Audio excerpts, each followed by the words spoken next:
ko na lamang sumaya kapag kasama ang barkada. Akala ko yung puso ko di nagagana. Buti na lang ay dumating ka doon, nagsimulang magkaroon ng pag-asa.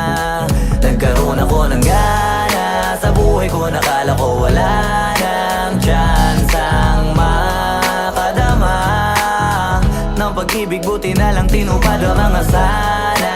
Nung una ay hindi ko inakalang may tulad mo pala. Di ba rin ako makapaniwala?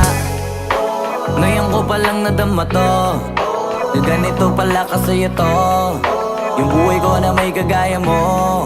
Kasi dati naman ay sanay ako, mahalaga lang ay buhay ako.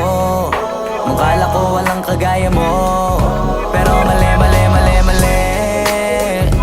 Buti na lang talaga ay wala akong ibang inasam.